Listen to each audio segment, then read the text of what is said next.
আপনার বাসা বাড়িতে থাকা পানির মোটরটি কি বারবার বন্ধ হয়ে যাচ্ছে, অথবা ইন্ডাস্ট্রিয়াল মোটরটি কি বারবার ট্রিপ করে আপনার কাজ বন্ধ করে দিচ্ছে? তাহলে আজকের এই ভিডিওটি আপনার জন্য। কারণ আমরা আজকের এই ভিডিওতে আলোচনা করব কি কি কারণে এই ধরনের ইন্ডাস্ট্রিয়াল মোটর অথবা আরো বড় সাইজের ইন্ডাস্ট্রিয়াল মোটরগুলো সমস্যা করে। এটা তো একটি পানির মোটর। এই ধরনের মোটরগুলো কি কি কারণে নষ্ট হয় এবং এগুলো কিভাবে চালালে নষ্ট হবে না, আমরা সারা বছর নিশ্চিন্তায় এই মোটরগুলো ব্যবহার করে পানি খেতে পারবো, অথবা চিন্তামুক্ত ভাবে ইন্ডাস্ট্রিতে আমাদের মোটরগুলো চলবে। তো আজকের এই ভিডিওতে আমি সেই বিষয়গুলো নিয়ে আলোচনা করব যা আপনার কাজে লাগবে। আজ আমরা জানবো মোটরের সমস্যার মূল কারণ এবং তার সমাধান। সাধারণত মোটর ওভারলোডের কারণে বন্ধ হয়। মোটর যখন তার প্রয়োজনের চাইতে অতিরিক্ত বেশি কারেন্ট অথবা এম্পিয়ার টানতে শুরু করে, তখন মোটরকে বাঁচানোর জন্য তার সেফটি ডিভাইস যেমন ম্যাগনেটিক কন্ট্যাক্টর এবং সার্কিট ব্রেকার তারা লাইনটি কেটে দিয়ে মোটরের সেফটির জন্য মোটরকে টিপ করে দেয়। ওভারলোডের কারণে মোটর বারবার বন্ধ হয়ে যায় এর মূলত তিনটি কারণ। প্রথম কারণটি হচ্ছে বেয়ারিং এর সমস্যা। মোটরের ভিতরে থাকা বেয়ারিং নষ্ট হয়ে গেলে অথবা কোনো কারণে জং পড়ে জ্যাম হয়ে গেলে তখন মোটরটি ঘোরার জন্য অতিরিক্ত এম্পিয়ার টানে, ওই সময়ই ব্রেকার ট্রিপ হয়ে যায়। দ্বিতীয় কারণ হচ্ছে ভোল্টেজ ফ্লাকচুয়েশন। ভোল্টেজ যদি প্রয়োজনের চাইতে অনেক বেশি থাকে তবে মোটর একই শক্তি উৎপন্ন করার জন্য অনেক বেশি কারেন্ট টানে।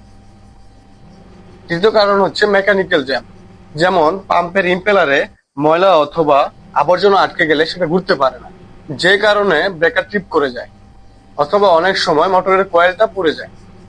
শুধু ওভারলোড নয়, আরো কিছু কারণে মোটর ডিস্টার্ব করতে পারে, যেমন লুজ কানেকশন। মোটরের টার্মিনালের ভিতরে ঢিলেঢালা ভাবে যদি কানেকশন দেওয়া থাকে তবে সেখানে স্পার্ক করলে ম্যাগনেটিক কন্ডাক্টর ট্রিপ করবে। অতএব টার্মিনালের ভিতরে থাকা তারগুলো ভালোভাবে লাগাই নিতে হবে। ইন্ডাস্ট্রিয়াল মোটর ডিস্টার্ব করার পেছনে আরেকটি কারণ হচ্ছে ফেজ ফেলিওর। যদি কোনো কারণে থ্রি ফেজ থেকে যে কোনো একটি ফেজ ফেলিওর হয়, সেক্ষেত্রে মোটর অতিরিক্ত গরম হয়ে বন্ধ হয়ে যাবে।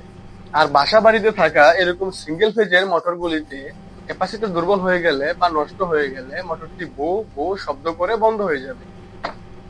এখন সমাধান কি? খুব সহজ কিছু কাজ করলেই আপনি এগুলো ঠিক করতে পারবেন। প্রথমত, থার্মাল ওভারলোড রিলে চেক করুন। আপনার ব্রেকার অথবা রিলেতে এম্পিয়ার ঠিক আছে কিনা সেটি দেখুন। দ্বিতীয়ত, বেয়ারিং লুব্রিকেশন। আপনার মোটরের বেয়ারিং এ নিয়মিত লুব্রিকেট অয়েল অথবা মোবিল দিন যাতে এটি জ্যাম না লাগে। তৃতীয়ত, কানেকশন টাইট দেওয়া। প্রতি 6 মাস অন্তর আপনার মোটরের টার্মিনাল গুলো চেক করুন এবং প্রতিটি ওয়্যার কানেকশন ভালো মতো টাইট করুন। চতুর্থত, সঠিক তার ব্যবহার করা। আপনার মোটরটি কত ওয়াটের আছে তার উপর ভিত্তি করে সঠিক গেজের তার নির্বাচন করুন এবং সঠিক তার ব্যবহার করুন। মনে রাখবেন, একটি মোটর তখনই দীর্ঘস্থায়ী হয় যখন তার সঠিক রক্ষণাবেক্ষণ হয়। ছোটখাটো সমস্যা অবহেলা করলে আপনার দামি মোটরটি পুড়ে যেতে পারে।